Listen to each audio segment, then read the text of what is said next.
साथीहरू, करदाता प्रोत्साहन उपहार कार्यक्रममा हामीहरू कसरी पार्टिसिपेट गर्न सक्छौँ र यसको क्राइटेरियाहरू के छन् र हामीहरू पार्टिसिपेट गर्नका लागि इलिजिबल कसरी हुने त्यसको बारेमा यो भिडियोमा कम्प्लिट इन्फर्मेसन दिएको छु र तपाईहरू पनि 1,33,000 र 10 लाख सम्मको पुरस्कार जित्ने मौका बनाउनु होला। यो भिडियो हेर्नु, कम्प्लिट स्किप नगर्नु होला। सबभन्दा पहिला यो बुझौँ कि हामीहरू यो प्रोग्राममा पार्टिसिपेट गर्नका लागि क्राइटेरियाहरू के छन्। फर्स्ट नम्बरमा छ कि तपाईहरू 100 वा 100 भन्दा बढीको ट्रान्जेक्सन पुरा गरेको हुनुपर्छ र अर्को क्राइटेरिया छ यदि तपाईहरू बिजनेस प्रपोजको लागि ट्रान्जेक्सन गर्नुहुन्छ भने त्यो इन्क्लुडेड हुने छैन।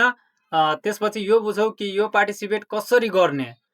यसको लागि हामीहरूको दुईटा मेथड हुन्छ, एउटा डिजिटल पेमेन्ट, अर्को cash payment. Cash payment digital payment गर्नुहुन्छ भने तपाईहरूलाई जस्तै मोबाइल ब्याङ्किङबाट गर्नुहुन्छ भने जुन ब्याङ्कको मोबाइल ब्याङ्किङ हुन्छ उहाँले अटोमेटिक कुपन जेनेरेट गरेर तपाईहरूको स्टेटमेन्ट वा ट्रान्जेक्सनमा एड गरेको हुन्छ। यदि तपाईहरू कुनै वालेट पनि युज गर्नुहुन्छ भने त्यहाँ पनि उहाँहरूले आफै कुपन जेनेरेट गरेर तपाईहरूको ट्रान्जेक्सन हिस्ट्रीमा देखाइरहेको हुन्छ र तपाईहरू प्रत्यक्ष रूपमा तपाईहरूले पार्टिसिपेट भइसक्नु भयो। र अर्को क्यास पेमेन्ट छ, जहाँ यदि तपाईहरूले कुनै सामान लिनुभयो भने तपाईहरूलाई प्यान बिल चाहिन्छ र त्यसलाई म्यानुअल्ली एन्ट्री गर्नुपर्छ आइआरडी सिस्टममा। र कसरी गर्ने त्यसको बारेमा तपाईहरूलाई एकछिन हेराइदिन्छु। हेर्नु, यहाँ सबभन्दा पहिला तपाईहरू क्रोम खोल्नु होला। क्रोम खोलिसकेपछि त्यहाँ लेख्नु होला फर्स्टमा prizeidr.gov.np। यति लेख्दाखेरि तपाईहरूको फर्स्टैमा एउटा वेबसाइट आउँछ, करदाता प्रोत्साहन उपहार कार्यक्रम। त्यहाँ क्लिक गर्नु होला। फर्स्टै बेलामा क्लिक गर्नुहुन्छ भने तपाईहरूलाई यहाँ दुईटा अप्सन देखाइरहेको हुन्छ, बिल दर्ता वा दर्ता इतिहास। हामीहरूलाई नगदवाला एउटा अहिले एड गर्नु छ भने तल स्क्रोल गर्नुहुन्छ भने तल एउटा बिल दर्ता यहाँ अप्सन आउँछ।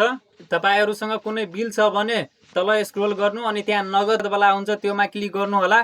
क्लिक गरिसकेपछि तल तपाईहरूको पुरै डिटेल्स भर्नेवाला एउटा फर्म आउँछ, जस्तै बिल नम्बर यहाँ मागेको हुन्छ, बिल नम्बर दिनु होला र विक्रेताको प्यान नम्बर, जुन तपाईहरूको बिलमा प्यान नम्बर हुन्छ, हेर्नु यहाँ स्क्रिनमा छ, त्यहाँ माथि लेखेको हुन्छ प्यान नम्बर, त्यो प्यान नम्बर यहाँ दिनु होला। त्यसपछि तल बिल मिति भन्छ, मिति यहाँ क्यालेन्डरमा टिक हानेर जहिलेको बिल छ तपाईहरूको जुन मितिको त्यो मिति यहाँ भर्नु होला। त्यसपछि बिल कुल रकम कतिको पेमेन्ट तपाईँ गर्नु भएको छ त्यो एमाउन्ट यहाँ भर्नु होला। भुक्तानीकर्ता विवरण, त्यहाँ तपाईहरू नाममा तपाईँ आफ्नो नाम भर्नु होला। त्यसपछि तल ठेगाना र मोबाइल नम्बर माग्छ, त्यो तपाईँ आफ्नो ठेगाना र मोबाइल नम्बर भर्नु होला। पुरस्कार कुपन सृजना गर्नुहोस्, त्यहाँ क्लिक गर्नु होला। तपाईहरू आफ्नो कुपन जेनेरेट गरिसक्नुहुन्छ भने तपाईहरू यो प्रोग्राममा पार्टिसिपेट गरिसक्नु भयो। त्यसपछि यहाँ हेर्नु, तपाईहरू यहाँ आफ्नो कुपन नम्बर यहाँबाट पनि हेर्न सक्नुहुनेछ। दर्ता इतिहासमा क्लिक गर्नुहुन्छ भने त्यहाँ तपाईको कुपन नम्बर जेनेरेट भएर कुपन नम्बर यहाँ देखाइरहेको हुन्छ। र यदि तपाईहरू अनलाइनबाट बिल पेमेन्ट गर्नुहुन्छ भने तपाईहरूलाई एकपल्ट देखाइदिन्छु कहाँ कुपन हुन्छ र कस्तो हुन्छ। तपाईहरूलाई मैले ई सेवा वालेटमा देखाउन खोजिरहेको छु। हेर्नु, यहाँ सबभन्दा पहिला तपाईहरू आफ्नो ई सेवा खोल्नु होला अनि त्यसपछि लगइन गर्नु। लगइन गरिसकेपछि तल स्क्रोल गर्नु। तल स्क्रोल गर्दाखेरि यहाँ हेर्नु tax payer incentive prize program हुन्छ, त्यहाँ क्लिक गर्नु होला। त्यसपछि यहाँ हेर्नु, जस्तै मैले दुईटा यहाँ हेर्नु पेमेन्ट गरेको थियो, दुईटैको यहाँ कुपन जेनेरेट भएको छ। तपाईँ आफ्नो कुपन जेनेरेट बेलामा क्लिक गर्नुहुन्छ भने त्यहाँ पुरै डिटेल्स आउँछ, ट्रान्जेक्सन हिस्ट्री, पेड डेट र कुपन आइडी पनि यहाँ आउँछ र कुपन कोड पनि आउँछ। यहाँ तपाईँहरू हेर्नु सक्नुहुनेछ।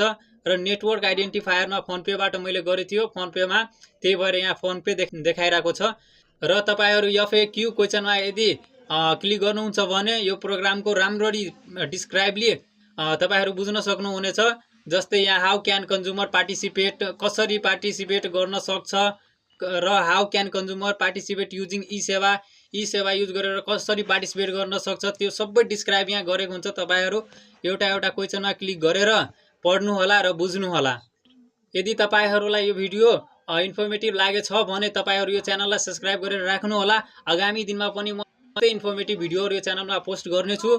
र यदि तपाईहरूलाई कुनै कन्फ्युजन यो भिडियोमाथि छ र केही प्रश्न छ भने कमेन्ट सेक्सनमा कमेन्ट पनि गर्नु होला।